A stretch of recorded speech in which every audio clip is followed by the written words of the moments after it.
We'll see. This third topic of mine is going to be about cover two. So if you're not interested in cover two, you're probably in the wrong room, but we're going to talk about cover two. We will watch some film on cover two. The thing I'll tell you, the last couple years at San Jose, we didn't run a lot of cover two, so I don't have a ton of film to watch on it, but we'll be able to go through and watch some of it on tape. Going to go through and talk about what I have done in terms of cover two. Some of it may apply to you if you're looking at cover two. Some of it will not because of the style of cover two that I've run. Some of the techniques and coaching points for the secondary should be okay, but things with the linebackers may be totally different than anything that you guys have done or what you're trying to do at your school. If you have questions, again, don't hesitate to ask.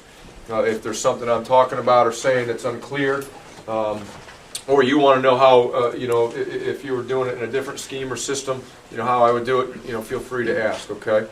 But we'll go ahead and get started talking about cover two. I want to start with what is cover two. There's a lot of different variations of cover two, a lot of different things that people call cover two. When I think of cover two is some variation of a 5 under, 2 deep zone coverage.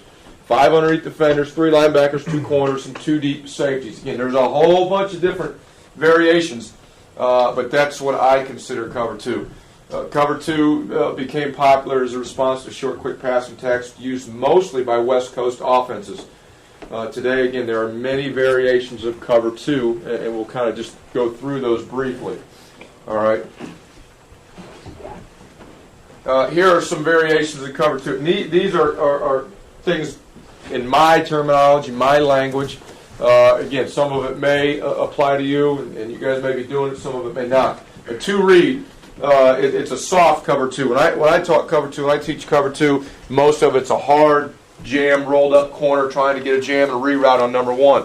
A two-read is more of a soft cover two. Corner may be pedaling or shuffling, and the safety doing the same, and they're both pattern reading off of the release of number two. Okay? That is one version of cover two. Two seam. What is two seam?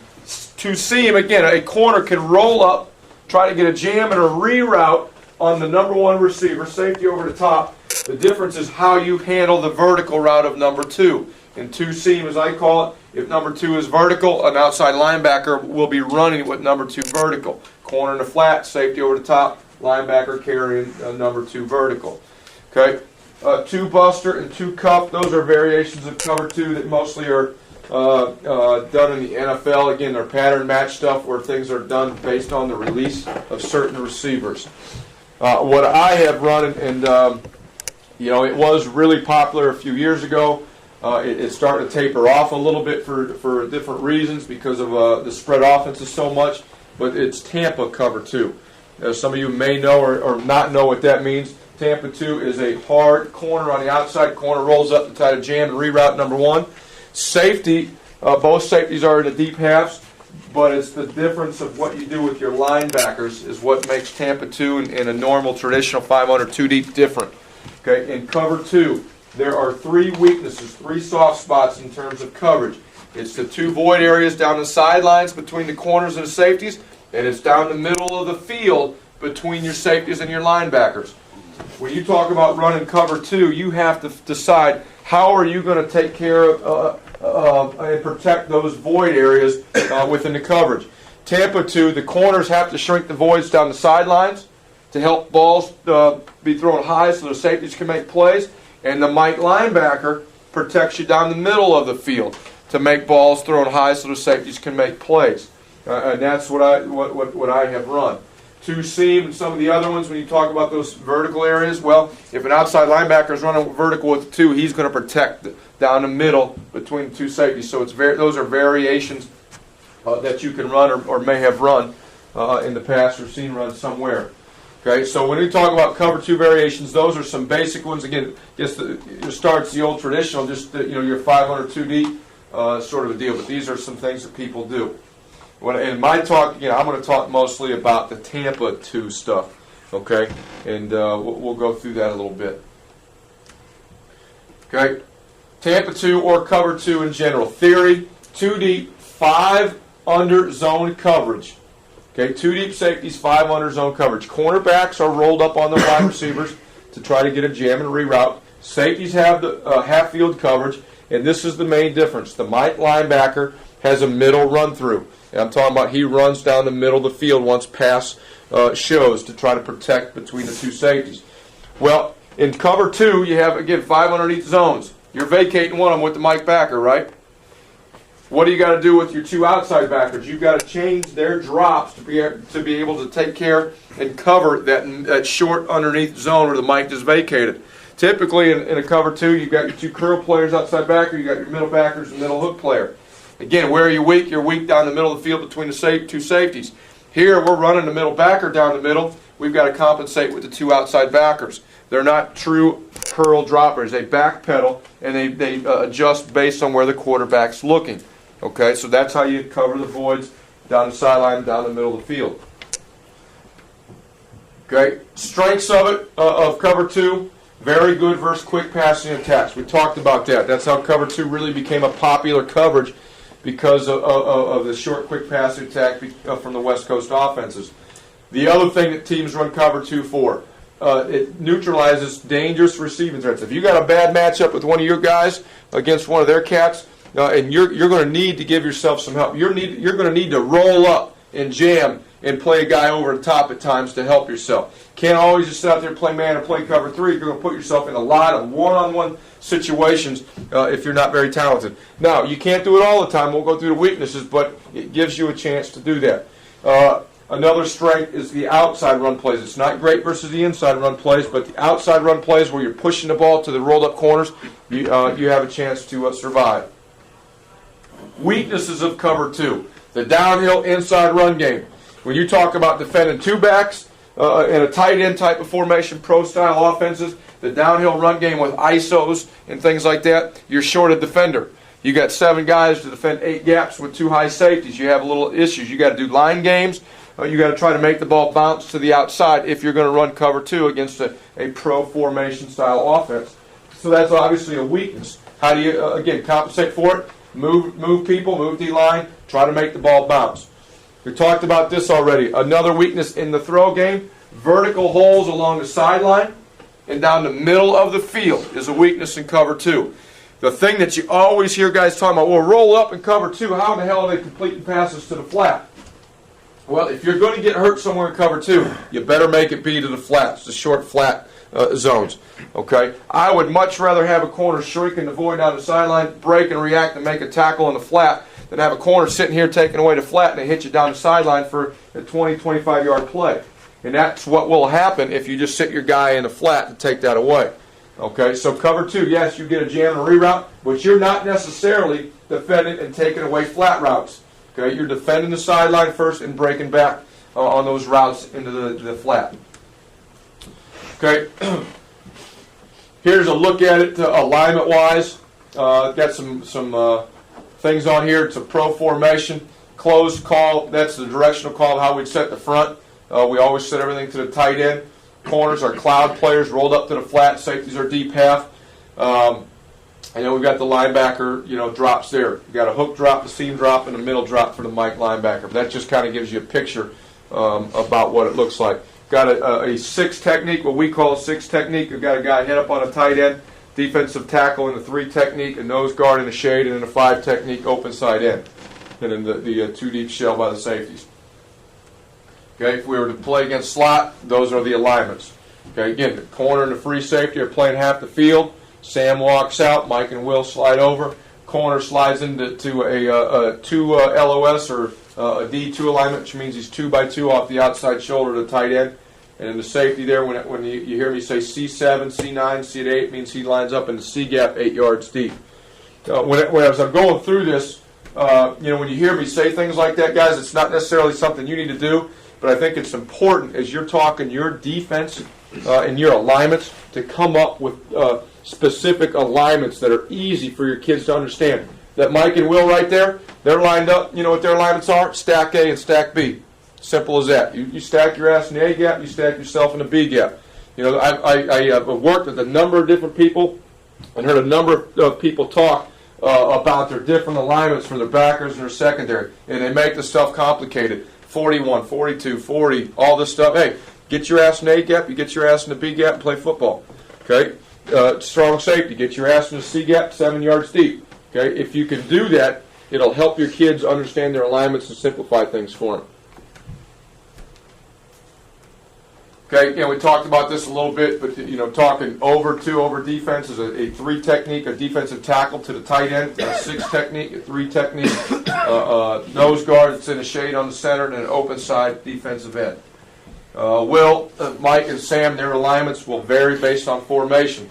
Okay, do I have 2 receivers outside where I've got to walk out and cover down, or is my number 2, in the backfield where I'm in the box?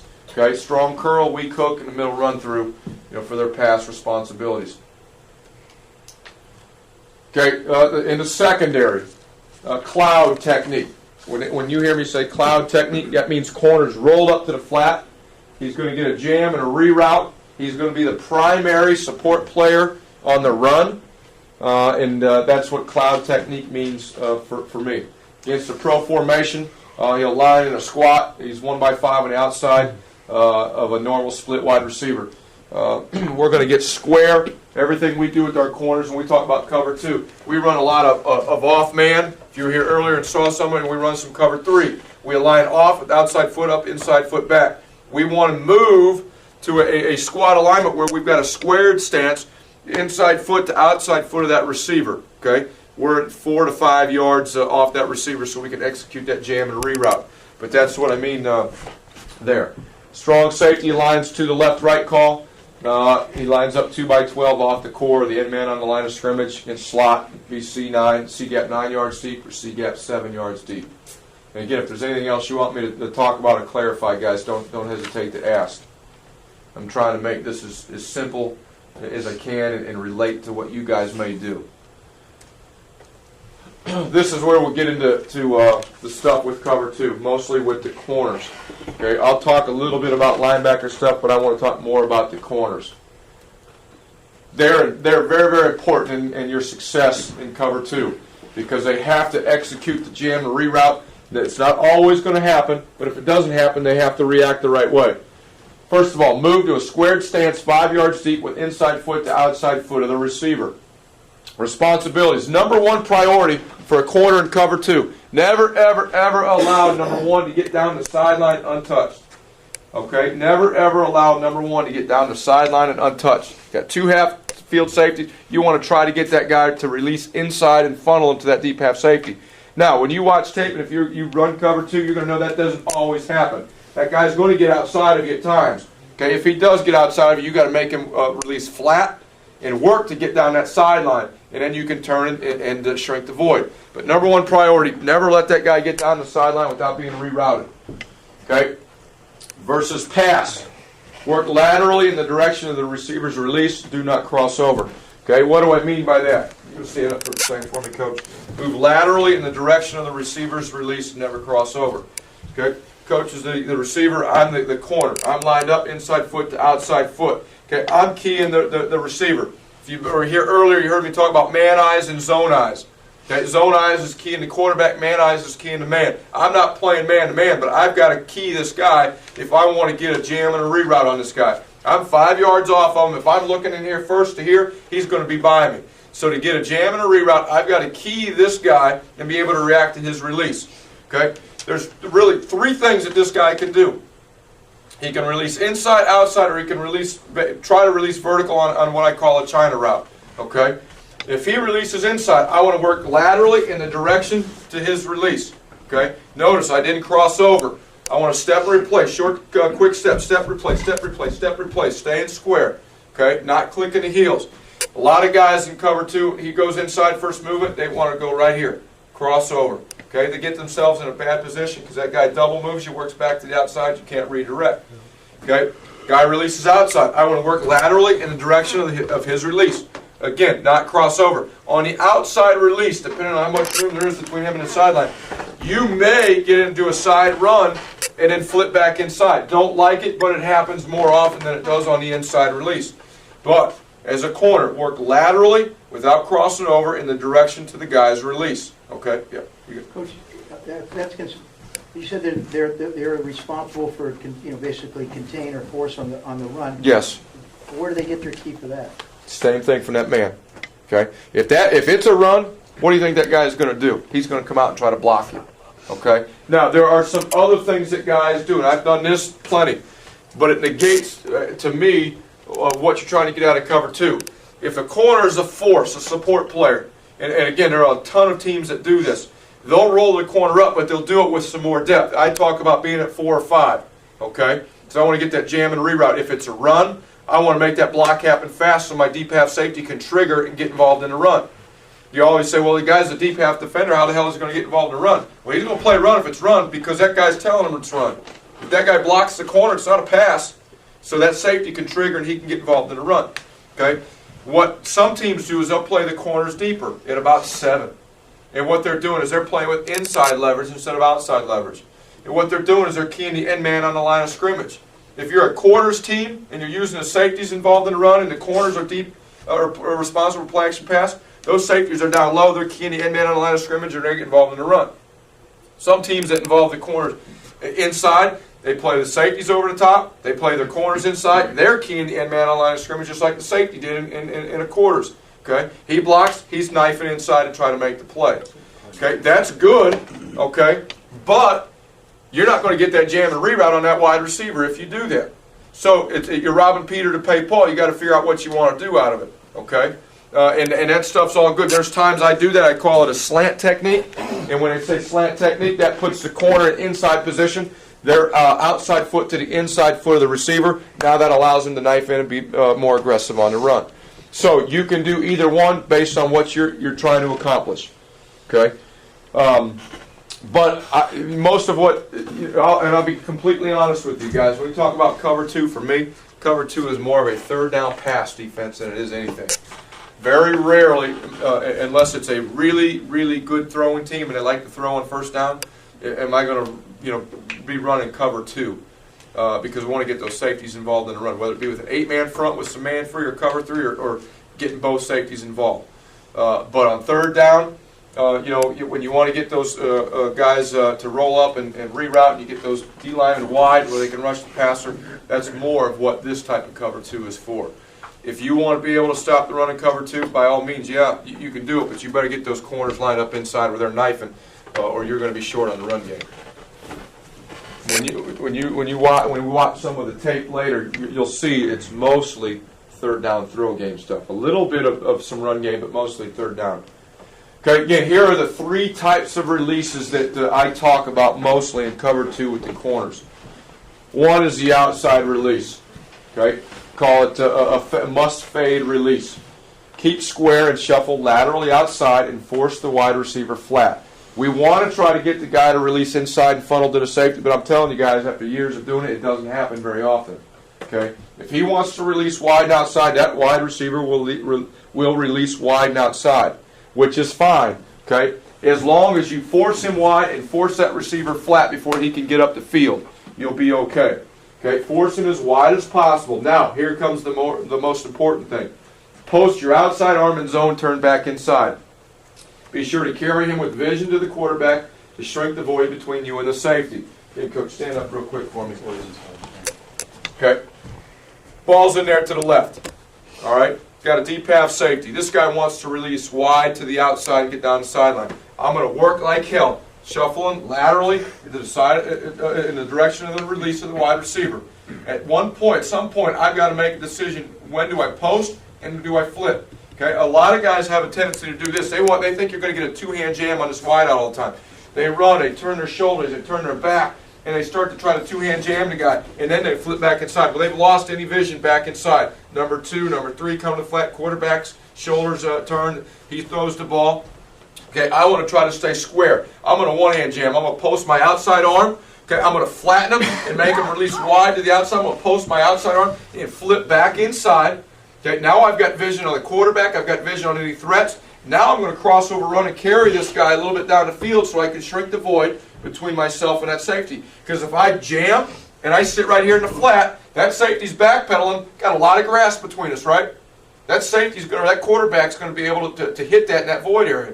So we're going to jam, we're going to flip inside with post and flip, and we're going to carry down the sideline with vision back inside.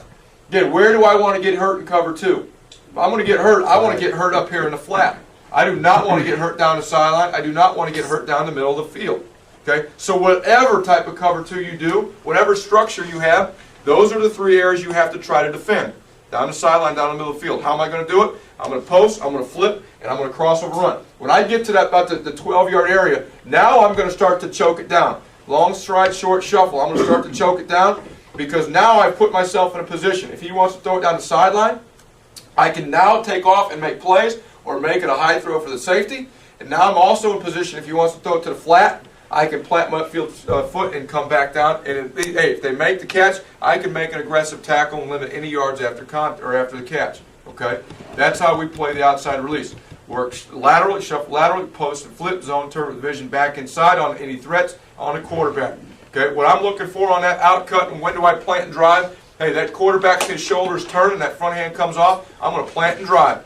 Okay, I'm going to run through the outside leg or outside shoulder of that receiver or back that's in the flat and try to make an aggressive tackle after the catch. If I get a great break, I may get a breakup. Okay, if the ball's thrown a little bit downfield, I may get a breakup.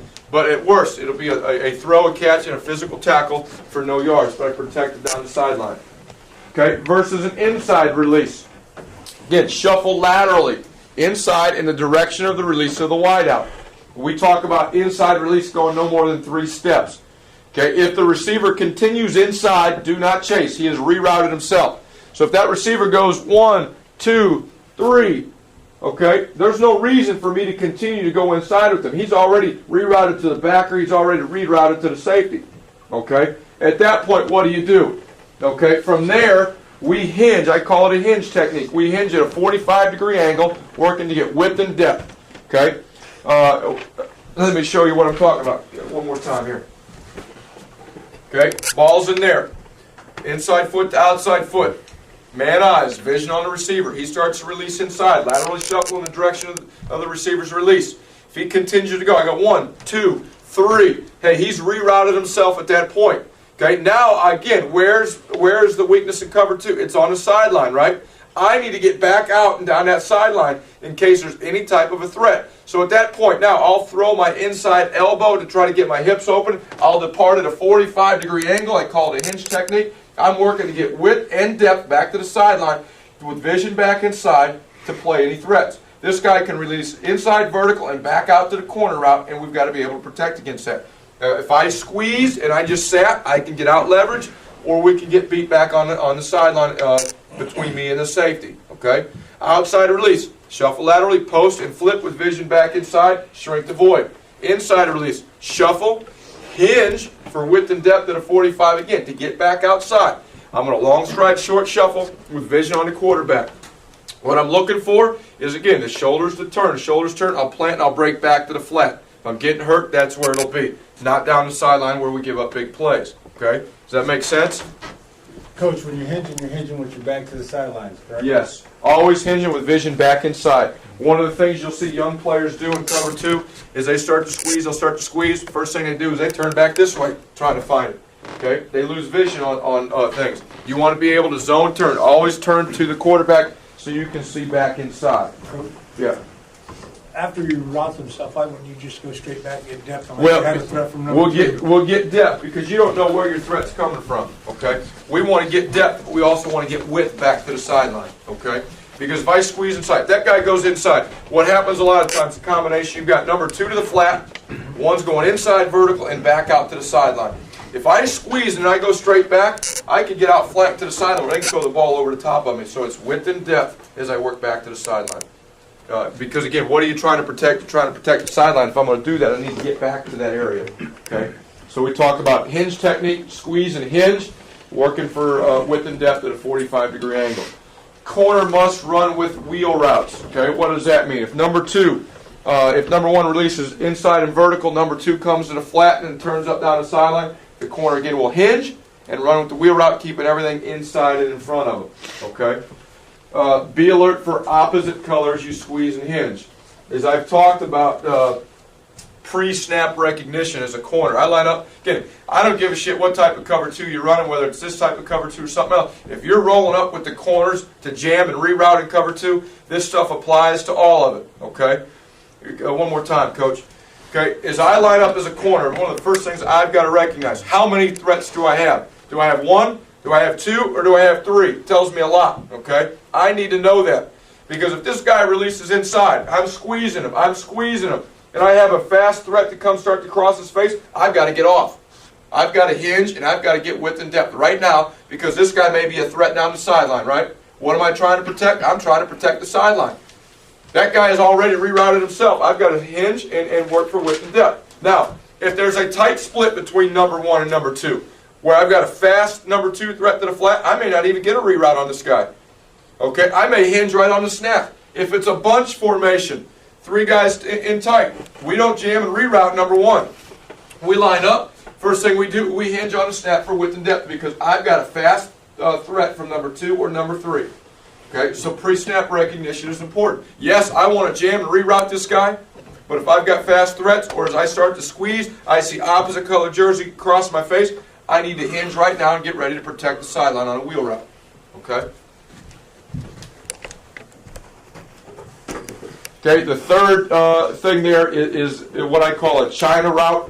What it is, it's a 5-yard hitch by number 1 and the corner route by number 2.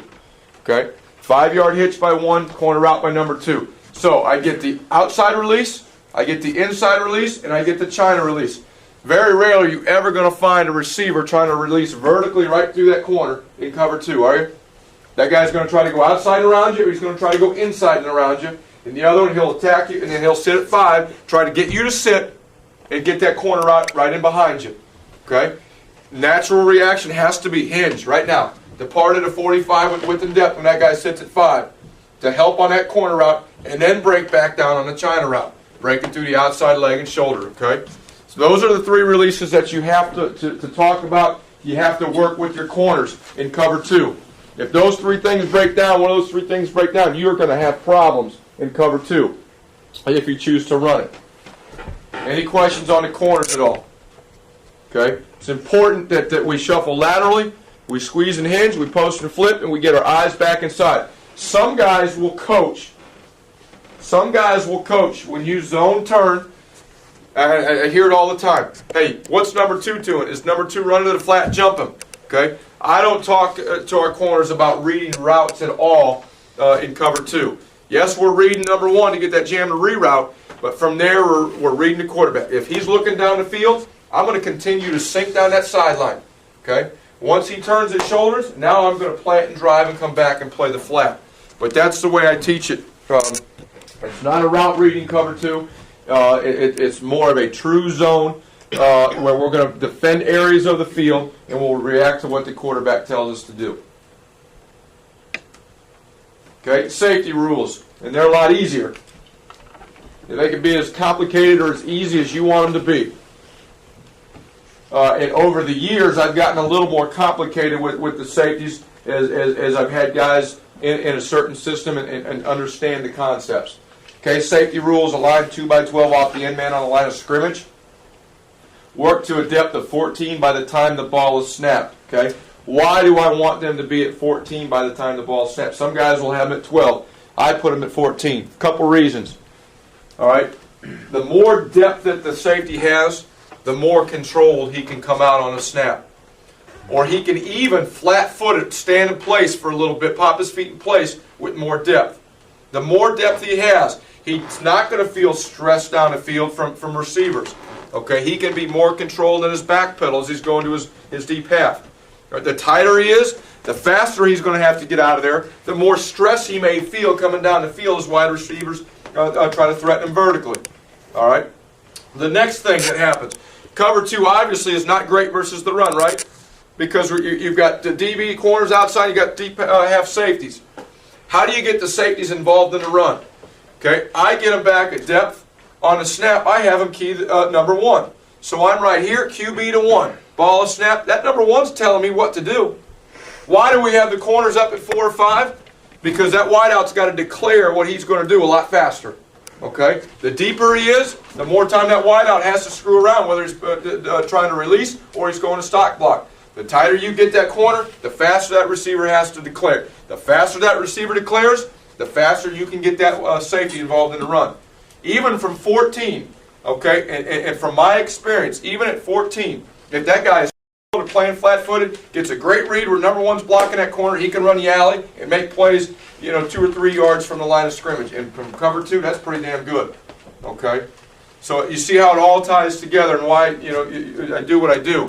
Again, this may apply to you, it may not. But if you run any cover 2, I think it can help you. Okay? Key number 1, it actually should be quarterback to number 1. But after you key number 1, you'll go back to the quarterback. If number 1 shows run by blocking the corner, safety will come up and support the alley.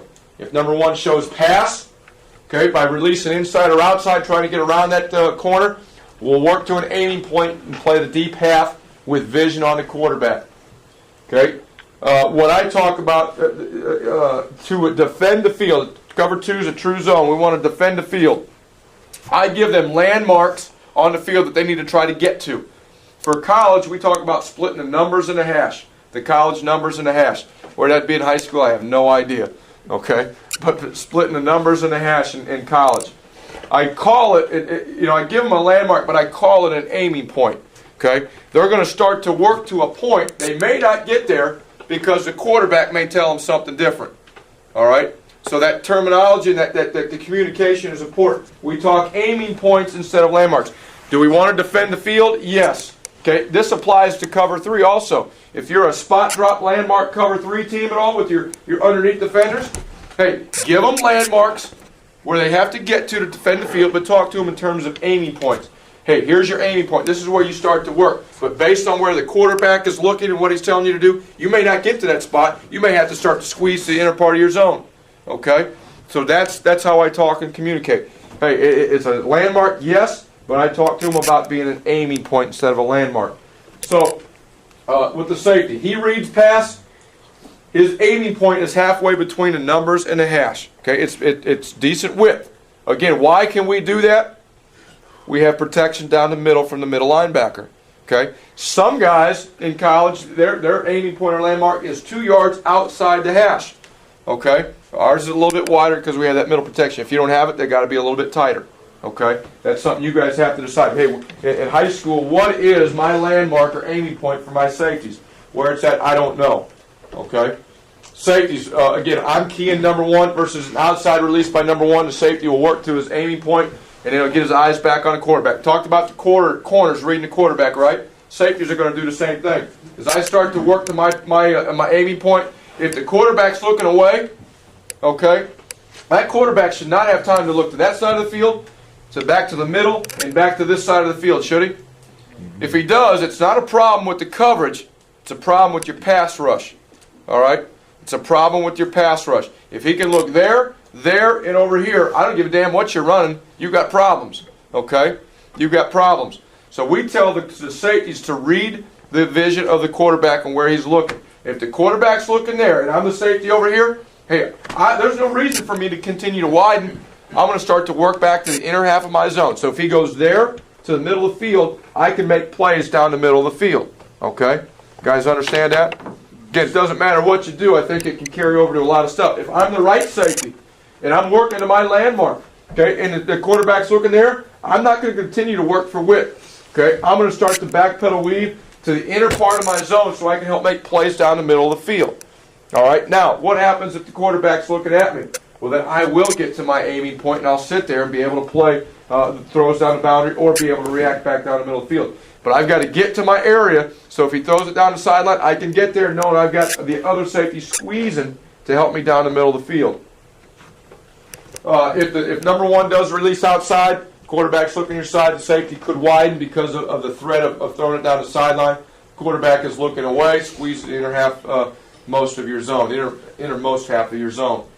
Okay, versus an inside release by number 1, safety squares up and works straight back. If number 1 releases inside, not down the boundary, there's no reason for us to get wide, right? And again, you don't have to do all this shit with your safeties.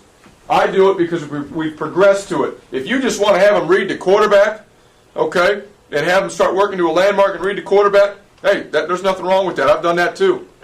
Make it simple for your guys. But again, I think the quarterback's reads where he's looking can tell those safeties a lot and where to go, and it can help you in your coverage.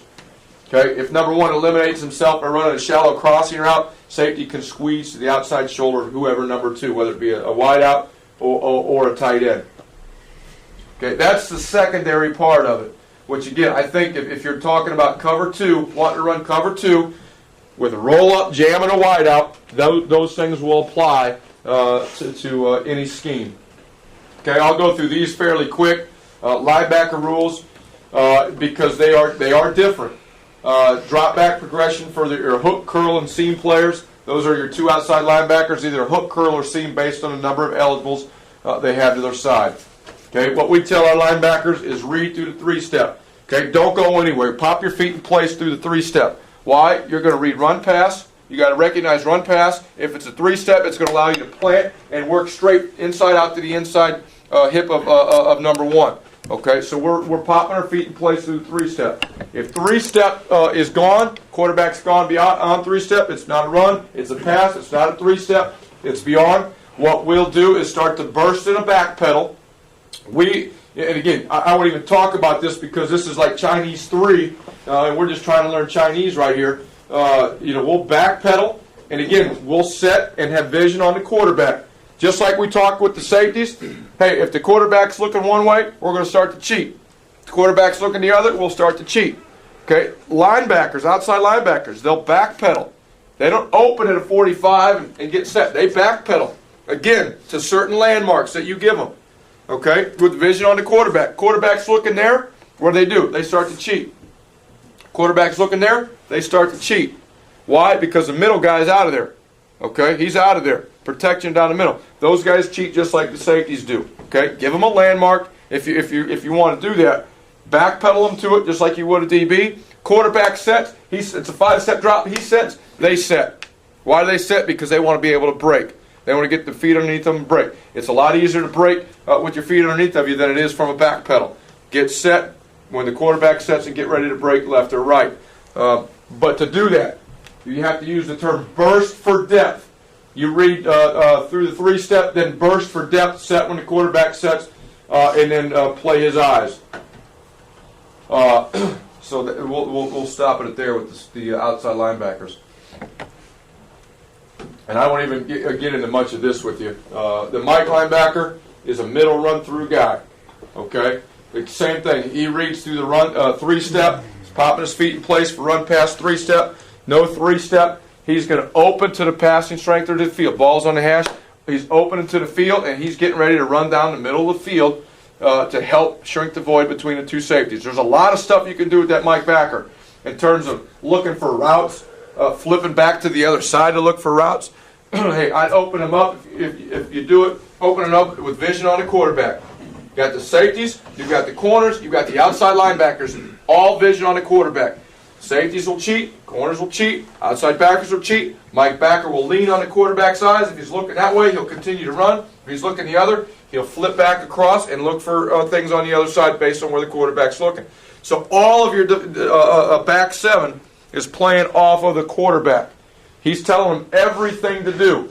Okay, and again, this is more of a third down deal to me. A lot of teams will do this on first down, but I like it on third down because, again, you get the jam and the reroutes, you're protected in those void areas, you make them throw it shallow. If you execute this coverage the right way, cover two the right way, most of your throws should be check downs or short passes underneath where you can rally and make the plays.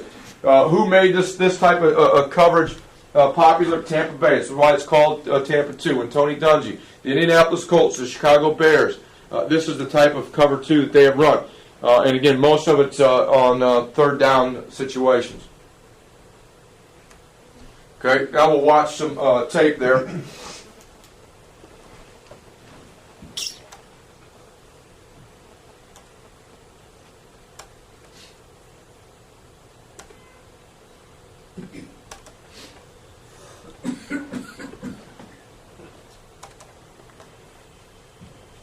Anything else with that you want me to go through? Okay.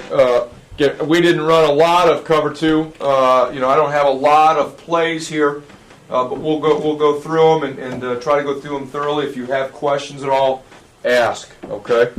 And if you want me to go back through something, I definitely will.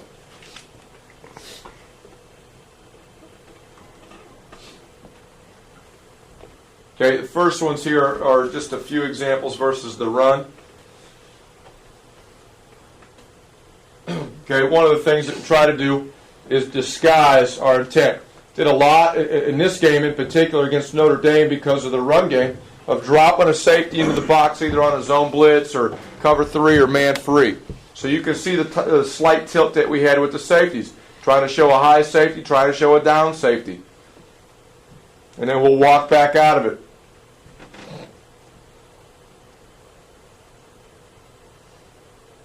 Okay, right here. You talk about being able to get a safety involved.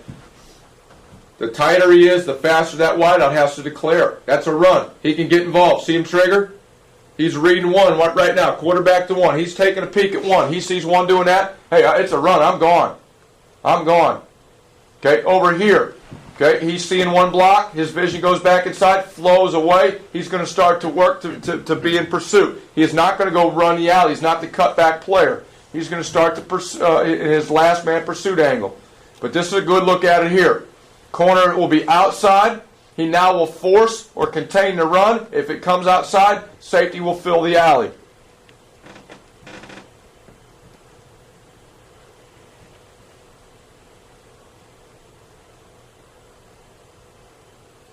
Okay, we're not exactly right with our linebackers here with their alignments. They adjusted to the tight end motion. But you can see they're getting to their gaps. In this type of a defense, okay, what do you need personnel-wise? You need guys that can run because of the pass rush that is needed and what the linebackers are asked to do. Okay, here it is again. This is against a two-back offense. We did a lot of weak side blitzes against Notre Dame with the Sam and the safety coming off the open side, so we wanted to show that a lot, and then we come out of it. We don't want to just line up back there with two high safeties all the time. We played a lot of press technique in this game also against Notre Dame. Okay, so you can see the corners are up there fairly tight, showing press technique. That's another thing that you can do. Okay, again, coming out slow and controlled. I don't mind this at all. He's got good depth, slow and controlled, read it, and then he'll trigger. Can get him involved. Okay, inside runs, they're going to stovepipe. They'll keep it inside and in front of him there. Could be a 2-on-1 tackle if it popped down the middle of the field.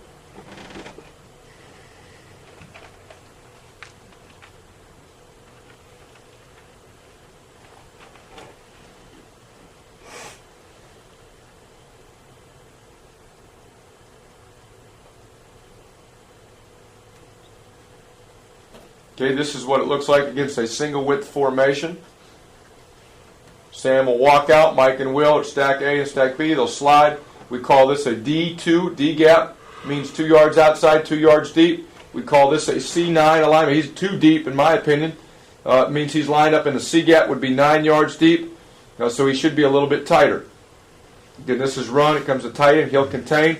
Tight end's blocking. Here comes the safety.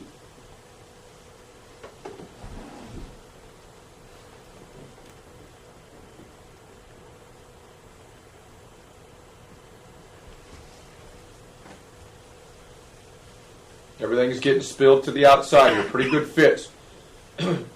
Spill.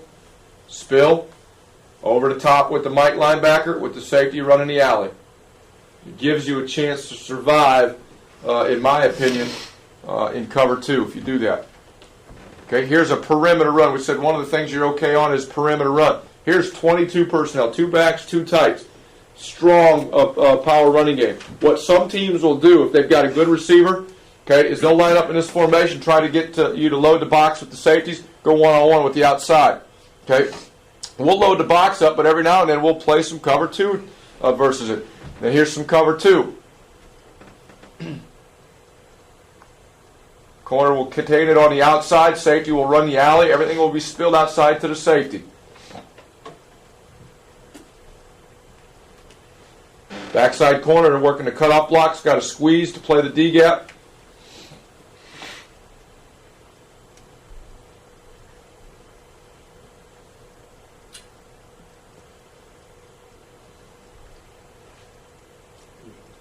Okay, he should have stayed inside that fullback right here, this outside linebacker. Because again, talk about gap control. He's got a gap. He's got a gap. His gap is underneath that fullback right there. If he's underneath there, corner's there. It's the safety's job to fill there. But there's going to be a very, very small void. He hops out of his crease. It gives him a little bit of yardage right there. You're saying that the linebacker is supposed to come inside? Yes, we're spilling everything to the outside. He's supposed to stay on the outside edge of the tight end and spill everything to the outside. You're trying to defend 8 gaps on the run with 7 bodies. The only way you can do it, again, is spill everything to the outside and run it. Hopefully have a Mike linebacker that can run over the top of everything inside out and have a corner contain it on the outside. You've got a safety filling the void and a Mike linebacker running inside out. If not, you're out of gaps. Again, that's why this is a good third down defense, not a first down run stopping defense. This is a pass defense. But if they run it, you have to have an answer and a way to defend it. Now, here's a way. I believe this is the one here. We'll cancel some inside gaps in the run game. Okay, right here. If you're going to run this, if you're going to run cover 2 period in running situations, the best thing to do is to move inside and cancel interior gaps and force the ball wide. Again, we started here with some disguise with a safety and linebacker, and then we pop out. We did play press here against BYU. We're pressed. Makes that block declare fast. We're canceling interior gaps inside to make the ball run outside. And you get that disruption.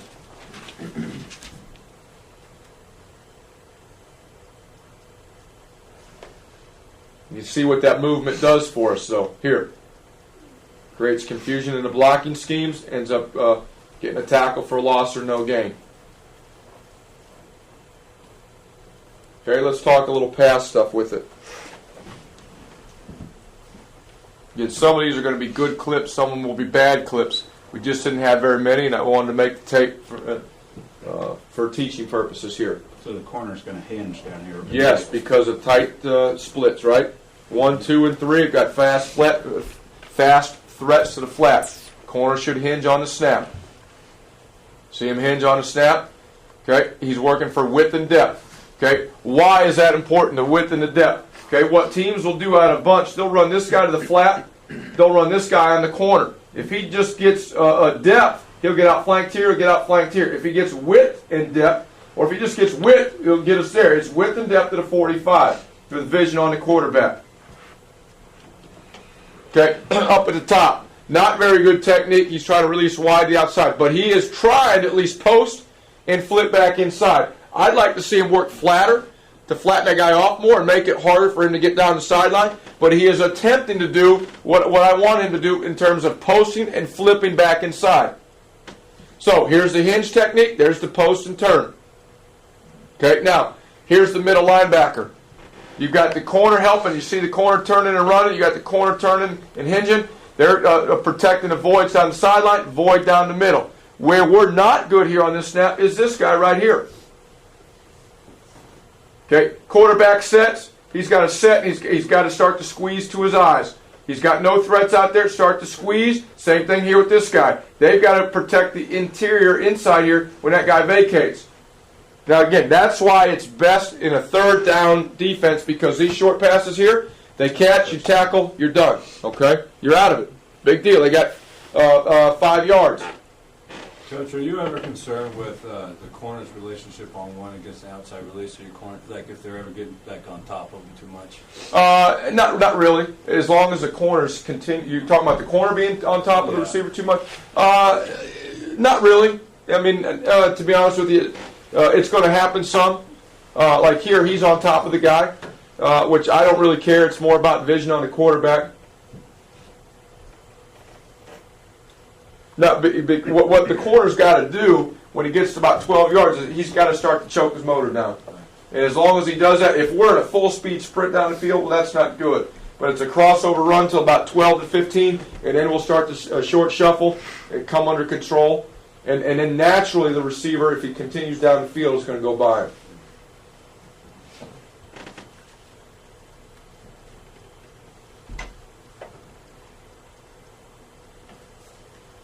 Okay, here you see the linebacker here.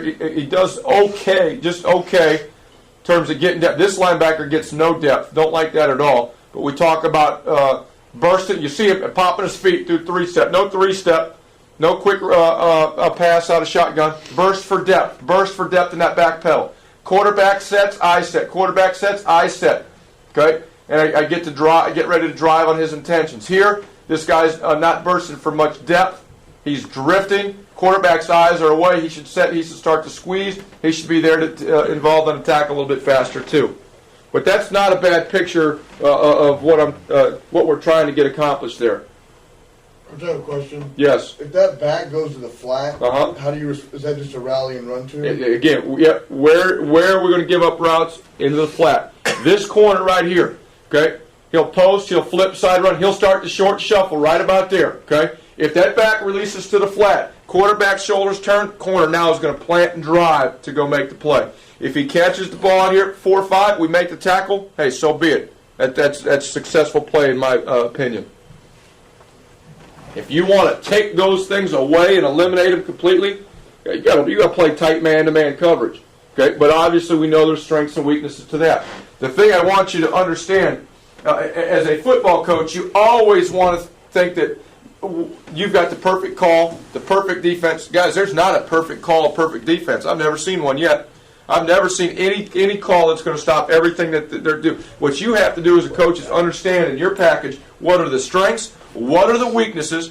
Hey, if they get you in one of the weaknesses, don't panic, don't change shit. Okay, have enough calls in your package that you can go to in certain situations to take things away. But don't start to alter your coverage and bastardize it because you think you're going to make something up that's going to stop every single thing that somebody can do. It's not going to happen.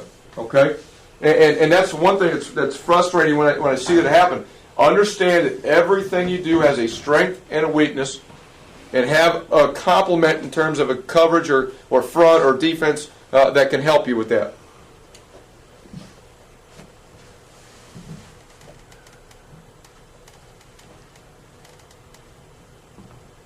Okay, here we show the tilt with the safeties. Get back out. Okay, here he's trying to lateral shuffle.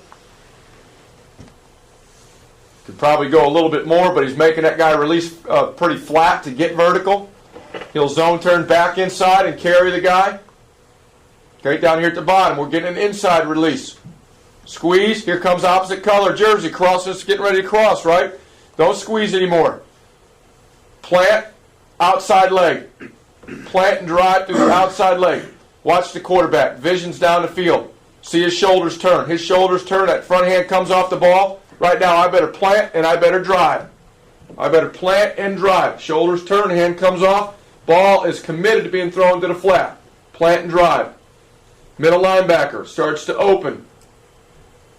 He's opening off the quarterback's vision here. Okay, we talk about reading through the three-step. 1, 2, 3, settle. 1, 2, 3, three-step. Now drive.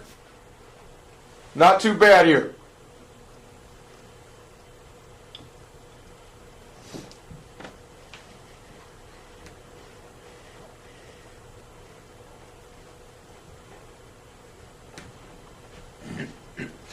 Okay, here we had a blitz fake here. Okay, now watch the corner.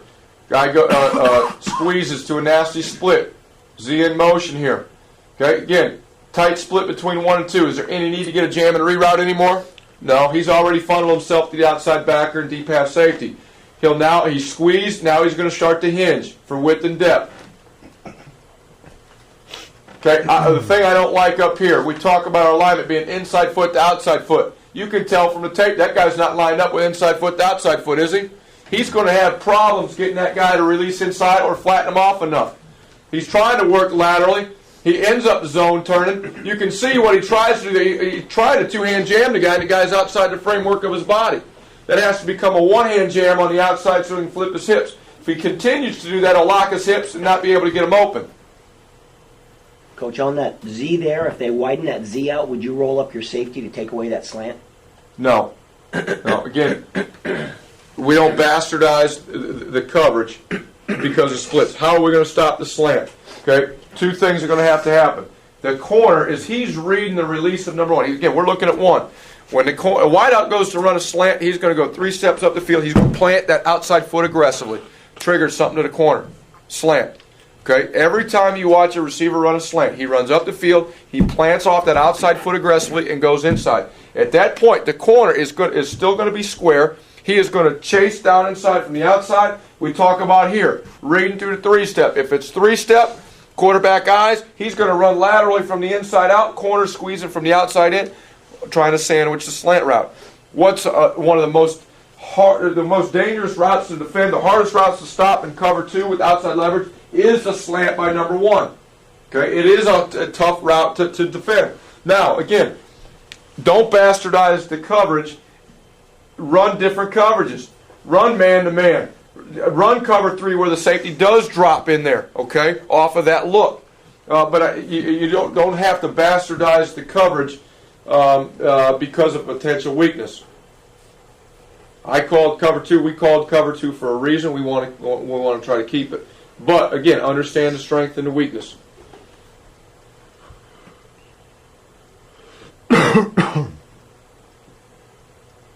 Okay, play action. He gets sucked up. Instead of backpedal, he should now crossover run, get some depth, get squared up and set when the quarterback sets. Comes the Mike backer down the middle. Corner should continue to sink with eyes down the field. Continue to sink.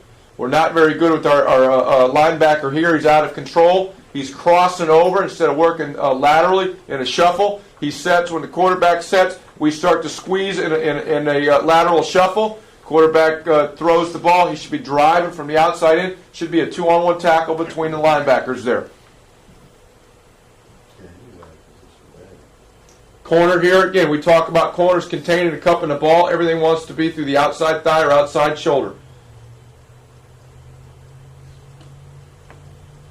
Yeah, some years have been really, really good at this coverage. The more you run, it's like anything else, the better you're going to get. We didn't run a lot of this. And going into this game, we hadn't practiced cover 2 for a long time. We played Cal Poly before this game, which was the double slot option stuff. Shit, we weren't running cover 2 against that. So we didn't have a lot of practice at it.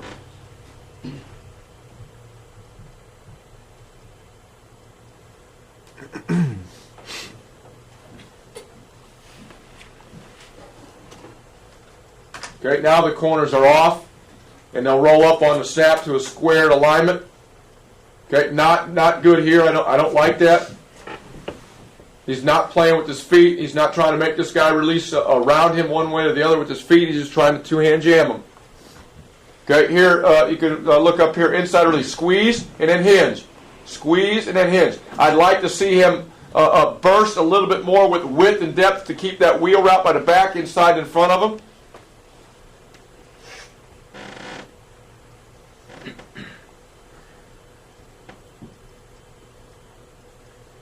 Okay, you can see what we did here. Again, you've got a void area between these two backers. One of the things we've done to help that is to call 2-drop. 2-drop, drop somebody there. Offenses think they get that right there. 2-drop, drops a lineman in that void area. Really nice job right there. Gets in the window.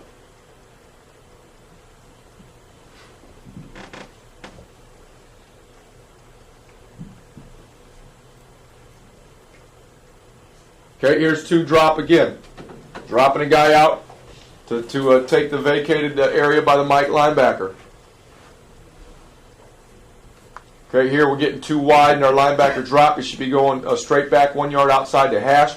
He's too wide with his alignment. Then he's working for width instead of depth on his back pedal.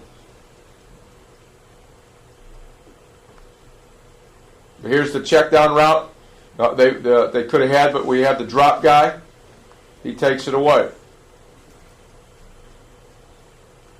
Okay, lateral shuffle, force him back inside. Lateral shuffle, could keep going. I'd like to see him get a hand on that guy to slow him down. But then he'll flip inside and he'll carry. You can see him start to choke it down. Both of them start to choke it down. Go from a crossover run to a slight shuffle.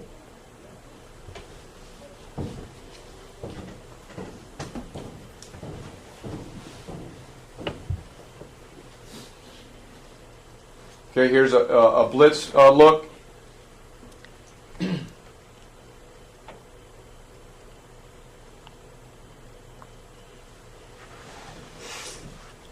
Here we dropped again. Middle linebacker running down the middle. We dropped. Again, third down defense. We're talking 3rd and 10 here. Make them throw this stuff here. The second long.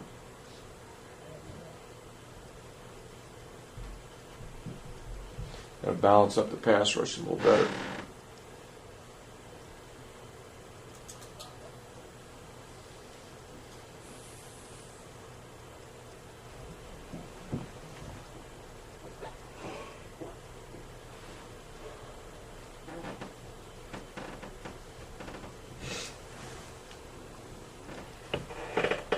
Are you trying to get that dropping over the top of 3?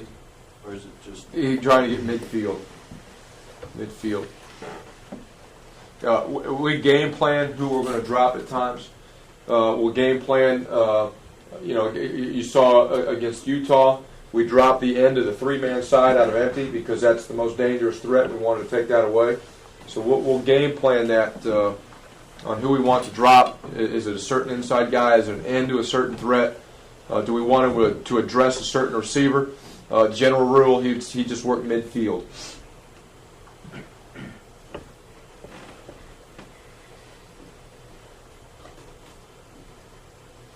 Here's a blitz look.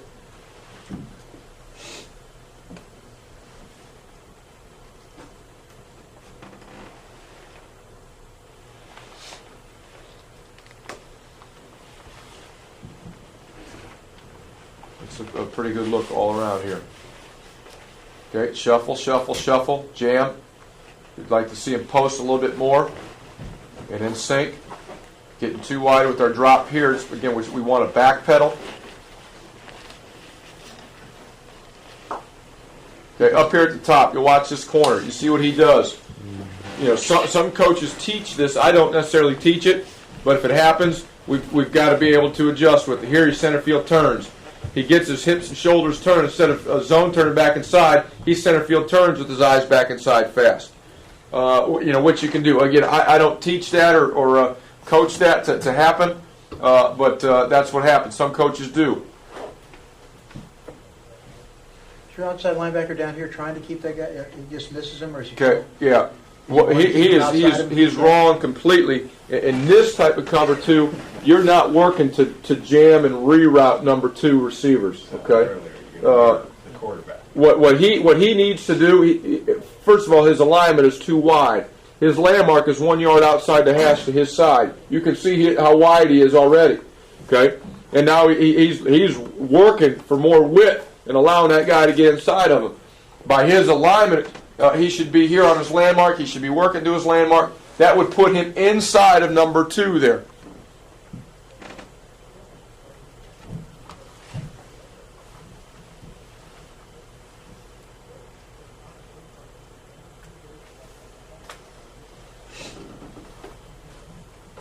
Just got a few more here.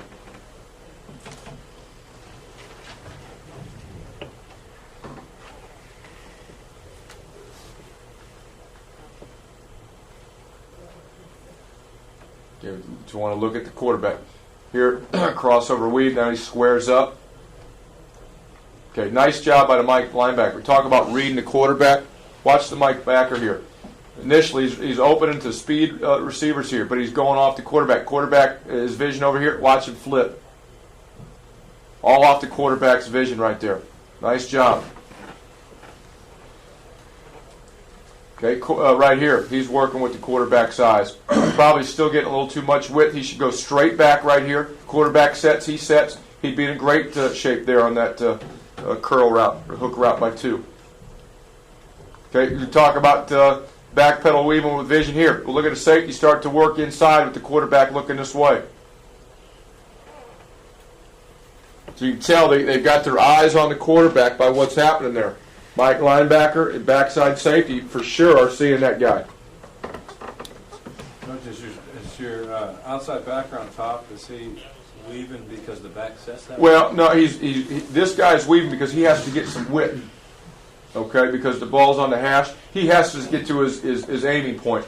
So he's going to crossover run to get some width. He should be going a little bit more at a 45 and not quite so flat. But then he'll get into his back pedal and the quarterback sets. He needs to set. Now with the guy looking away, he can start to squeeze back laterally. So he's got more of an aiming point as opposed to... Well, he's got to get some width to defend his area initially. And again, he may not get to it based on what the quarterback does, but he's got to start to get there. And again, he's got to know where it's at. Can I do it in a back pedal, or am I going to have to cross over run?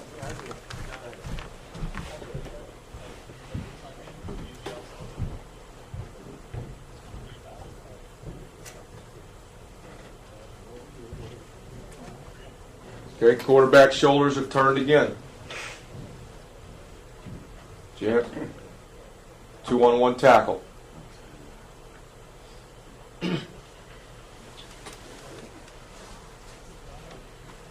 Body position that I don't like. Outside leg, not the inside leg.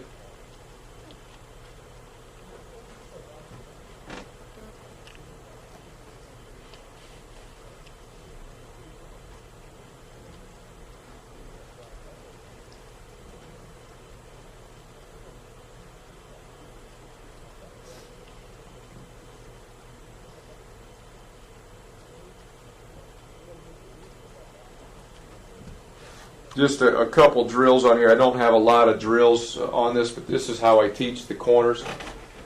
First thing I do is put them in the fit position here versus a must fade release. Working laterally, post the outside arm, zone turn back inside with vision on the quarterback. Okay, I don't like the way he finished. You'll see a little better here. Crossover, short shuffle. You see him start to shuffle there? He's going to work for depth, and then he's going to come under control as he keys the quarterback. We're working laterally in the direction of the receiver's release, trying to stay square. Post the outside arm. Okay, want to take the inside elbow and throw it back to try to get my hips open. Vision back inside. Crossover run, short shuffle. Okay, now we'll back them up. We're 5 yards off. Do the same deal. Okay, we started them in this position right there. Okay. Shuffle, shuffle, post, flip, and then break back. I'm back here. Someone's back here is the quarterback with their eyes down the field or shoulders turning. So he's either going to get underneath a route down the sideline based on the quarterback's intentions, or plant and drive based on the quarterback's intentions.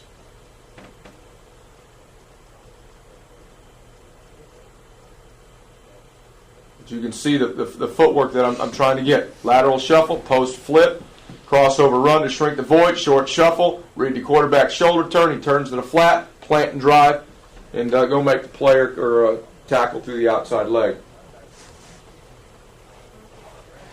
There's a vertical one there. Nice job. Comes under control, quarterback's looking down the field, ball's thrown. He should be able to make plays anywhere on balls around that 20 to 22 yard area if he's doing it right. When he shuffles like that, he doesn't lose speed on a receiver? No, it doesn't matter. He needs to come under control. Again, they got the safety over the top. He's not trying to stop that receiver or defend that receiver down the sideline. He's trying to cause a high throw. Gotcha. And it's all because of body positioning. He's not trying to stay on top of that guy. He's trying to shrink the void, and if he short shuffles in that 12 to 15 yard area, he can do one of two things. Make plays on balls 20 to 22 and come back and make plays in the flat.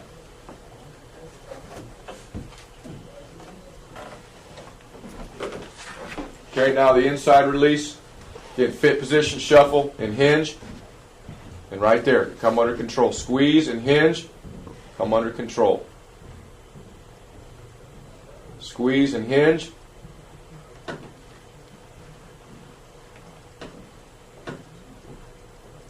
Then we'll back them up. Same thing off the quarterback read. Squeeze, hinge.